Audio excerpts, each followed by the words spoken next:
Thanks for coming, guys. Oh, I have an announcement too. The 3 o'clock presentation has been canceled, so you have a little bit more time if you'd like to go. And if you maybe could announce that too. I don't know how much the audience will change, but I'd hate for somebody to come at 3 and there not be anyone here and think that it's all over, because we're going till 5 o'clock. Yeah, so anyway, that was my announcement, and I want to thank you guys for being here as well. So today, I want to present something that I've worked on for a long time, and I've just now gotten around to fully committing to this research. It took me a long time to get to this point because I have so many what are called in linguistics tokens, or examples, occurrences of sound. In this case, it would be sound variants, phonological variants. So I'm finally getting to the point where I can discuss these things. And I will contextualize this with respect to what I feel are speakers' identities, how they express their identities through language use and through attitudes. So this is research that I've been doing along the Uruguayan-Brazilian border. Here you can see the 2 flags, Brazil and Uruguay. This is the actual border itself. And you can freely cross the border. It's very different from our border, certainly.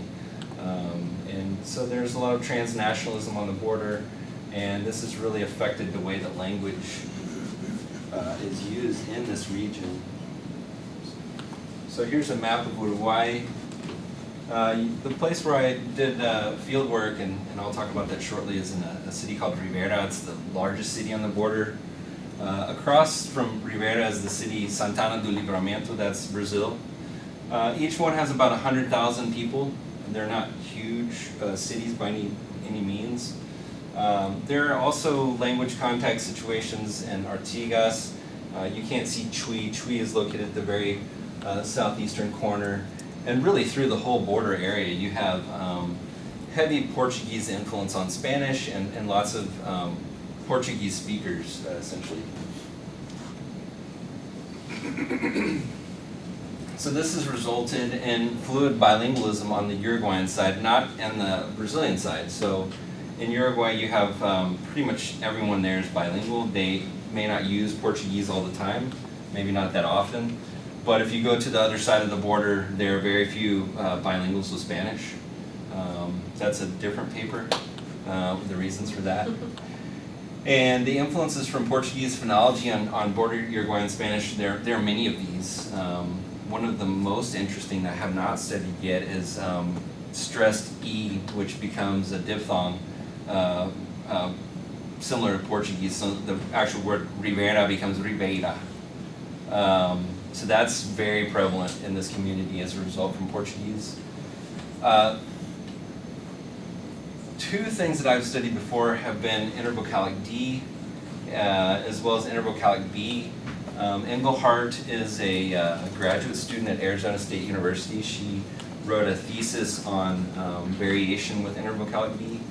And what I'll do today is talk about both of these, but as well as intervocalic G. These are realized as stops in Brazilian Portuguese. A stop is a sound that's produced where there's complete stoppage of airflow between articulators. So we have a bilabial stop, intervocalic B in Portuguese, which is B, like in English, and same for D and same for G. So those are sounds that we would be familiar with in English. We use stops for those phonemes in English. Whereas in Spanish, these are realized as approximates. What that means is that the articulators themselves never come into complete contact with one another, and they're more vowel-like on the spectrum than consonant-like, and so they're very hardly perceptible when they're spoken. So something like the New Mexico UNM Lobos, don't boo, the Lobos, we would say lobo, but that's more like Portuguese lobo. And in Spanish it would be lo, lo. You can hardly hear the sound being created. It's very, very weak. Same thing with so in something like, we would say Madrid, but in Spanish it'd be Madrid, real light. And it's the same with G as well.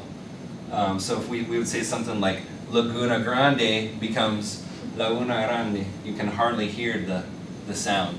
And they're so weak that they're also deleted in Spanish. So Laguna Grande becomes Laguna Grande, in really fast speech.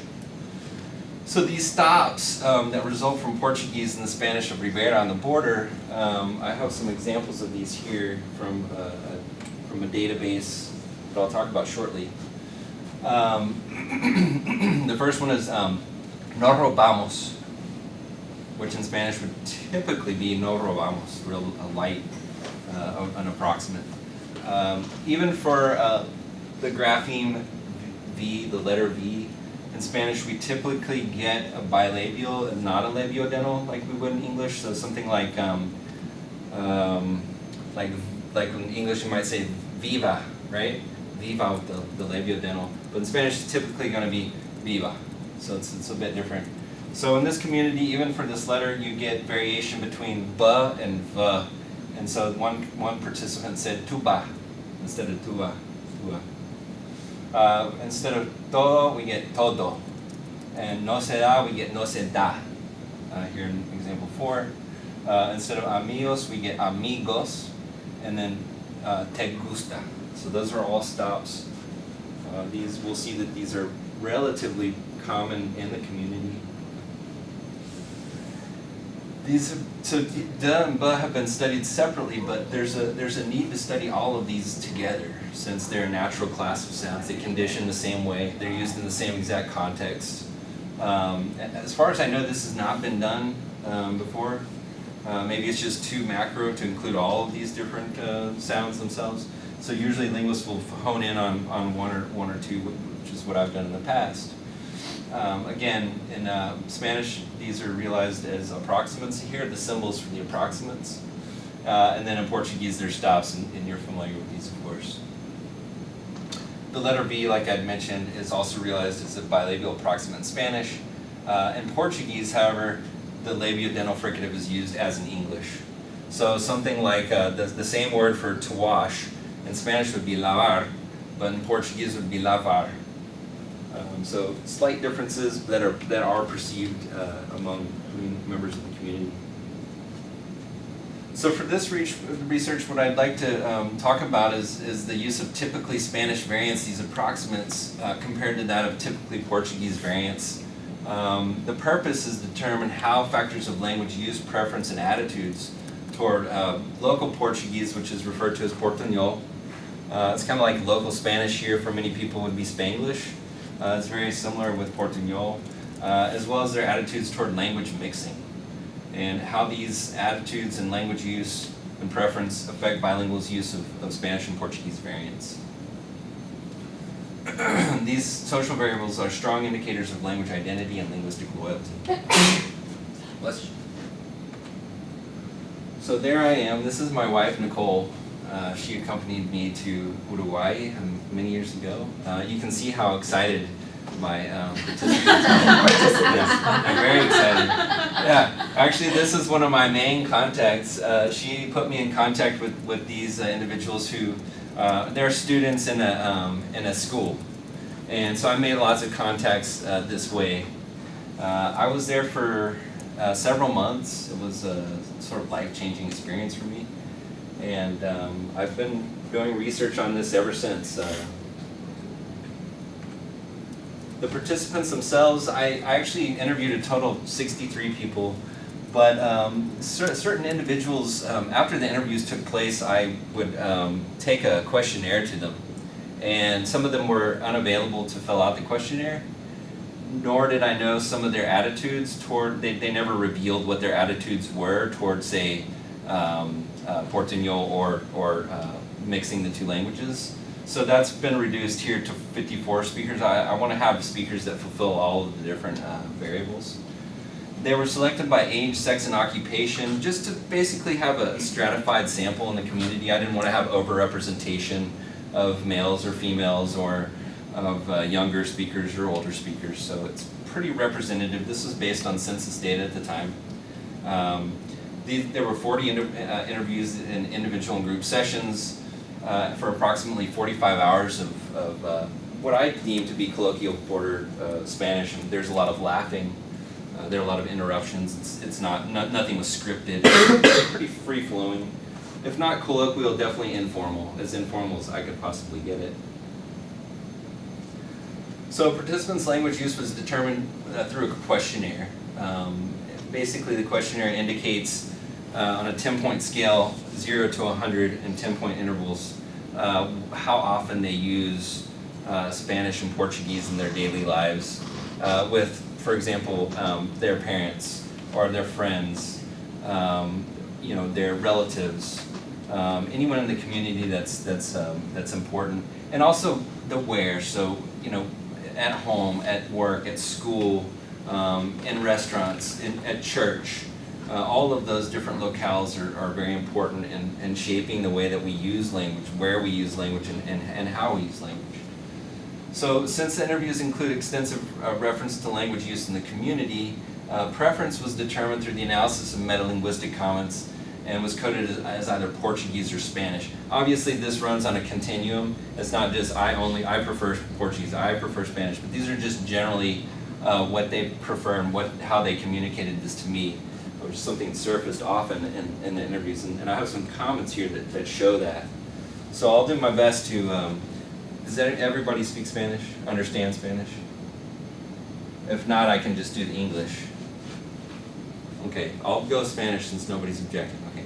So it says, nosotros hablamos el castellano con fluidez y el brasilero o medio brasilerado con fluidez también. Entendemos mucho, pero difícil es hablarlo.